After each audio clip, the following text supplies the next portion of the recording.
our top 3 movies. And we've already mentioned 2 of them. We've technically mentioned all 3. Rye Lane is now out on Hulu. We caught this at South by. They came out buzzing from it. Zach, have you rewatched it, and does it hit the same way it did at the premiere?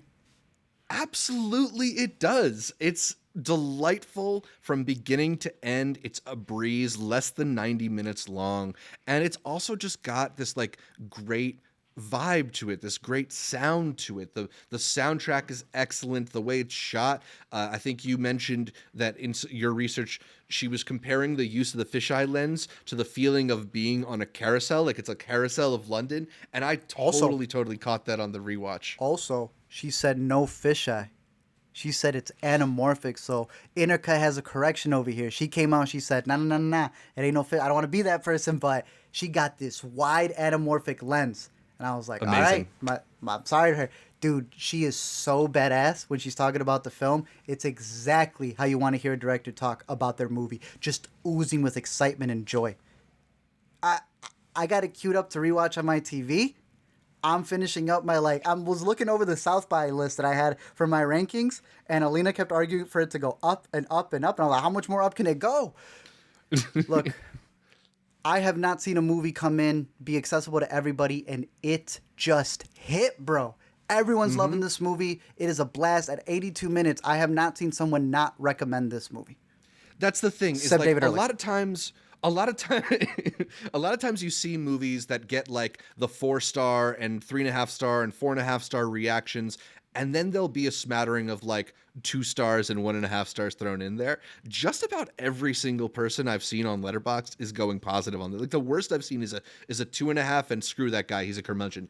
This is a movie that is like very hard to have like an angry bone about, because it's just so charming and delightful and full of fun gags. It keeps moving. It's colorful. It's is it the best shot comedy of the last couple of years? It might be.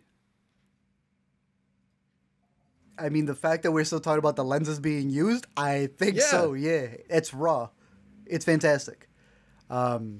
It was in our top of South by, in our South by Intercut, Sundance. Sundance. Would have won South by. So would have won South by as well if I was playing there. It was top tier for direction, for performances, for supporting performances. All of that delivers on every front. I think you would even have it higher than the top 3 that we're mentioning here. Rye Lane gets a full recommendation, 2 thumbs up. And you know what? If it was in theaters, you would have gone out to theaters to probably see it again. But hey, absolutely, it's on Hulu. Like we said, these Fox movies, Searchlight, they go straight there. But at least everyone has access to it. It's one of the best of the year. And I'm sure if they continue campaigns, there will be screenings in theaters. And let's give a quick shout out. There is a very funny post-credit scene, but I think Hulu might even cut away before you get to see it. So make sure you get there, because it is so hysterical. I missed it at Sundance because they ushered us out of the theater. I told you, I was like, bro, there's an after credit scene. I remember because we always stay all the way towards the end, and I was like, oh, damn, they better not cut this. Okay. I hate that too. Succession did that to me where it cut out to the next thing. And I was like, nah, I want to hear the after the episode. Why you record the after the episode and then not let me see? Yeah. So, interesting. After credit scene. All right.